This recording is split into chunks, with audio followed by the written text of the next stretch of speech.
Mesdames, Messieurs, bonjour une fois encore. Merci d'avoir pris le rendez-vous de ce face-à-face où je reçois pour vous Fawziat Rahimi. Qui est-elle? Aujourd'hui, en fait, nous parlons de la politique. Quelle vision en tant que femme leader? Fawziat, bonjour. Merci d'avoir accepté notre invitation. Vous êtes consultante bilingue en gestion des ressources humaines et entrepreneuriat. Vous êtes chef département du football féminin, interprète à la Fédération béninoise de football. Vous avez beaucoup de titres, mais vous êtes membre du BR en lice pour les élections municipales et communales du 17 mai prochain dans le 4e arrondissement. Et donc, vous êtes sur ce plateau pour parler un peu politique.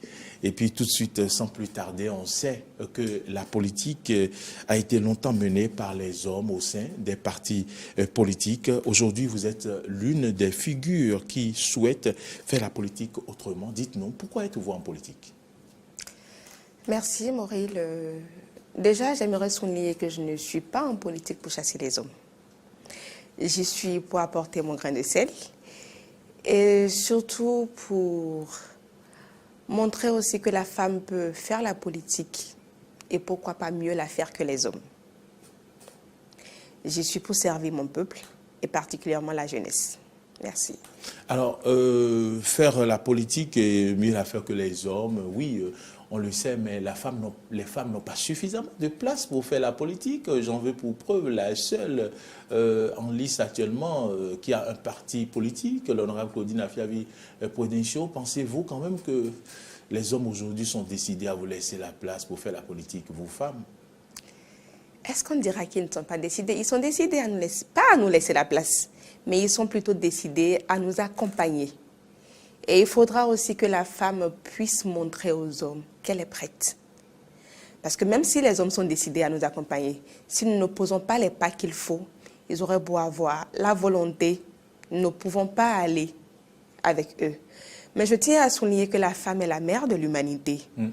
Et à son arc, elle a beaucoup de cordes.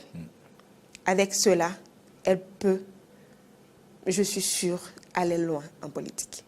Vous étiez sur le terrain le week-end écoulé, vous avez posé des actes forts, je peux le dire. Vous avez décidé de faire ce combat contre la Covid-19. Dites-nous de quoi s'agit-il?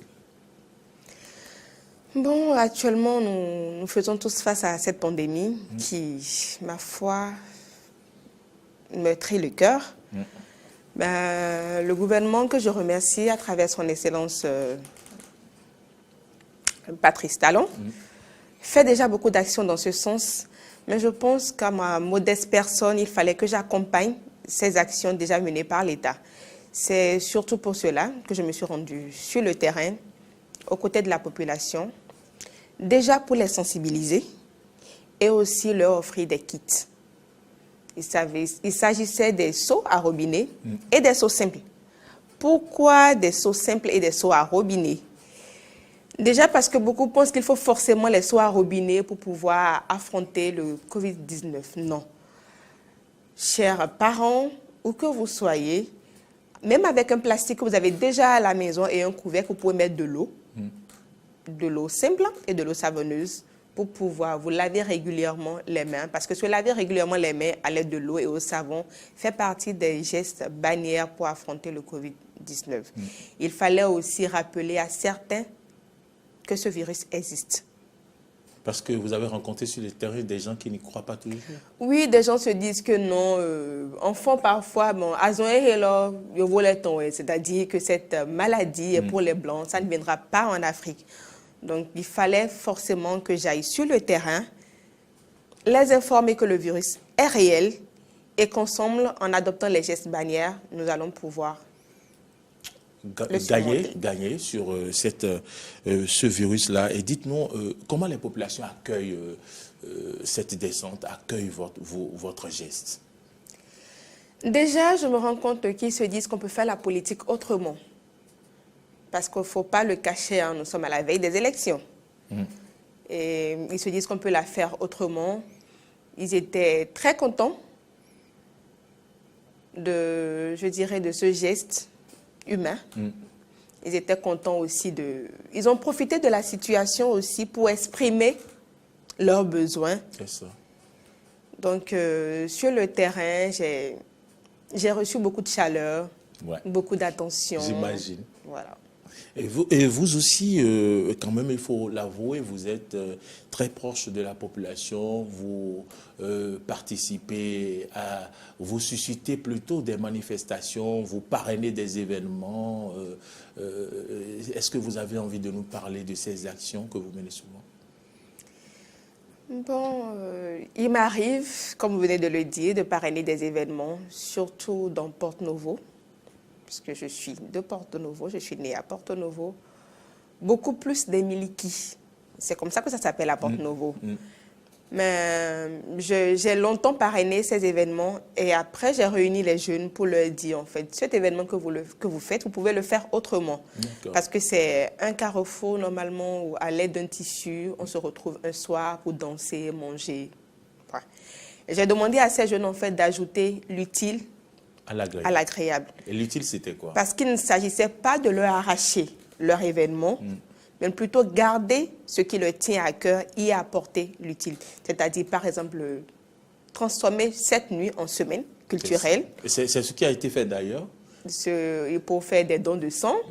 Une journée fitness, comme ça, à nos moments, nos papas pourront se rappeler pour dire, ben, il y a un an, quand tel comité voulait faire son miliki, cela m'a permis de porter un t-shirt et de courir.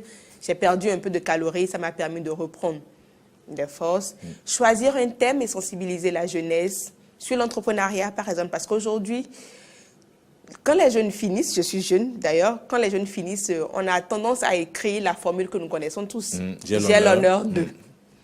Du coup, est-ce qu'actuellement au Bénin, nous avons la place pour répondre à tous ces j'ai l'honneur? Le Bénin est un terrain vierge, je peux me permettre de le dire. Il y a beaucoup à faire. Donc, du coup, il faut amener la jeunesse à mieux saisir l'entrepreneuriat. Il faut les informer et surtout les guider vers. C'est ça. Vous êtes femme entrepreneur, il faut le dire. Quelles sont vos ambitions? Que voulez-vous apporter en faisant la politique? Que voulez-vous apporter de plus? Aujourd'hui, on entend les gens dire qu'on va en politique pour aller s'enrichir. C'est là-bas qu'il y a de l'argent. Qu'en dites-vous? Waouh! Aller en politique pour s'enrichir. Ben, déjà, je suis très contente du numéro 1 qui nous accompagne actuellement, qui montre que la jeunesse a sa place, que la femme a sa place. Et si je suis aujourd'hui en politique, c'est avant tout pour aller aux côtés de la population, les écouter et peu importe où je me retrouverai, pouvoir répondre à leurs besoins. Et pour ceux qui disent qu'on va en politique pour de l'argent, on peut se faire de l'argent en politique, mais pas par la politique. La politique peut permettre d'ouvrir des portes. Mais quand vous avez ces portes ouvertes, il faut déjà avoir un travail. Ces portes peuvent vous permettre de mieux vous organiser dans votre domaine d'activité. Je prends un exemple, je suis entrepreneur. J'ai, disons, par exemple, mon atelier de couture. En politique, au cours d'un séminaire ou au cours d'un voyage, je peux rencontrer de grands stylistes, de grands couturiers et à l'aide de ces grands stylistes, leur rapporter une nouvelle vision vers mon pays. Donc, je pense que voilà ce que la politique peut faire et voilà comment la politique peut nous aider à avoir de l'argent. Alors, est-ce que vous avez un message quand même à l'endroit de la jeunesse en général qui peut-être se dit incapable de faire la politique comme cela se doit et continue de laisser la place aux aînés, si on peut le dire? Je dirais tout simplement à la jeunesse et à la femme, surtout à la femme. La politique n'est pas facile, c'est vrai, mais nous pouvons la faire tous. Il faudrait déjà être humble, être prêt à apprendre. Humble et être prêt à apprendre. Parce que c'était une affaire des aînés. Aujourd'hui, nous voulons les accompagner. Nous ne voulons pas les chasser, nous voulons les accompagner. Et pour pouvoir les accompagner, il nous faut d'abord de l'humilité. Être prêt à recevoir et à pouvoir appliquer. Vous êtes membre du Bloc républicain, vous êtes sur la liste du Bloc républicain dans le 4e arrondissement. Le chef de l'État a 4 ans de mandat. Aujourd'hui, l'on parle de ses actions. Comment appréciez-vous les 4 ans de gestion du pouvoir en place? Si je dois parler... Il paraît que Porto-Novo est devenu... Eh bien, laissez-moi le dire. Si je dois parler du Bénin en général, je pense que nous n'allons pas finir aujourd'hui. Mais quand je prends ma ville, Porto-Novo, déjà sur le pont, je suis fière. Ah, déjà sur le pont. Déjà sur le pont, je suis fière de voir un peu ce que Porto-Novo est en train de devenir. Parce que je sais que mon chef... Notre chef... Le président de la République. Le président de la République. Le numéro 1 d'ailleurs. Le numéro, oui, je sais qu'il n'a pas fini. Qu'il n'a pas fini avec le Bénin, je sais qu'il n'a pas fini avec Porto-Novo. Il faut attendre 19 heures pour passer du pont par Beau Rivage pour aller à Wando. C'est beau, c'est très beau. Dans les rues de Dubaï. Ah oui, ah oui. Donc, je profite de cette occasion pour lui dire un grand merci. Numéro 1, vous êtes en train de beaucoup faire pour nous. Ne vous arrêtez pas là. Je lui demande une santé de fer. Et je ne demande pas la même occasion à la population béninoise de croire en lui, de l'accompagner pour qu'il puisse mieux faire pour le Bénin. Un message à l'endroit des populations du 4e arrondissement. Fawziat Rahimi, candidate sur la liste du Bloc républicain. J'ai envie d'accompagner mes frères, mes sœurs. J'ai envie d'apporter un plus à la jeunesse béninoise, à la jeunesse porte-novienne et en particulier la jeunesse du 4e arrondissement. Permettez-moi de concrétiser ces rêves. Merci. Et vous aurez le temps de le dire quand les campagnes vont démarrer dans quelques jours. L'occasion fait le larron, dis donc. Femme leader, vous l'êtes, vous aspirez à faire la politique autrement. Mesdames, Messieurs, est-ce que je vous demande votre mot de fin avant de clôturer? Vous avez un mot de fin? Je vous dirais tout simplement merci. Le Bénin a un nouveau regard. Femmes, ensemble pour une nouvelle politique. Femmes ensemble pour une nouvelle politique, voilà qui est bien dit par Fawziat Rahimi, notre invitée sur Face à Face ce jour. Elle est consultante bilingue en gestion des ressources humaines, elle est entrepreneur, chef département du football féminin et interprète à la Fédération béninoise de football, plusieurs cordes à son arc, membre du Bloc républicain, candidate dans le 4e arrondissement. Mesdames, Messieurs, vous nous avez suivis. Politique, quelle vision en tant que femme leader? Elle a donc exposé sa vision et les femmes sont capables de faire la politique autrement. Merci à toutes et à tous de nous avoir suivis. Fawziat, merci d'être venu chez nous et à très bientôt. Madame, Messieurs, je laisse le plateau en votre compagnie de Natacha Kofi.